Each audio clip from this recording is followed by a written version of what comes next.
Welcome to our channel. Today we how to build a lead magnet with ConvertKit step by step clearly. To build a lead magnet with ConvertKit, start by identifying your target audience. Understand their pain points and interests to create a magnet that resonates. Choose a lead magnet type, such as an ebook, checklist, or webinar. Create the content for your lead magnet. Ensure it provides real value and is easy to consume. Next, log into your ConvertKit account.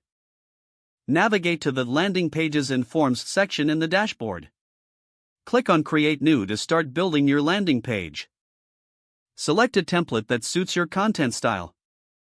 Customize the landing page layout to match your brand. Add a headline that captures attention and reflects your lead magnet. Include a subheadline that explains the benefits of the lead magnet. Use persuasive visuals and clear calls to action to enhance engagement.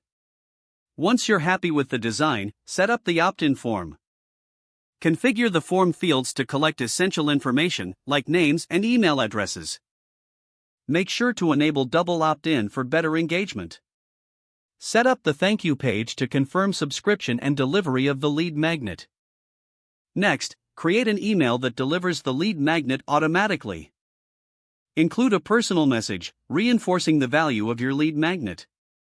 In the automation section, create a new automation for your leads. Finally, review everything thoroughly to make sure it flows seamlessly. Publish your landing page and promote it across your channels. Monitor engagement and adjust your strategy as needed.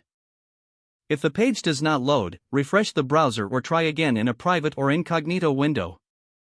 Make sure you are using the correct email address, then retype it carefully to avoid small typos.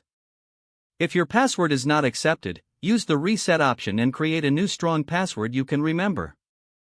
Check your spam folder for verification or security emails, then complete any requested confirmation steps.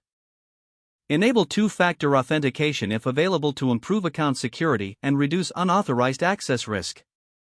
Don't forget to like this video and subscribe to our channel for more step-by-step tech guides.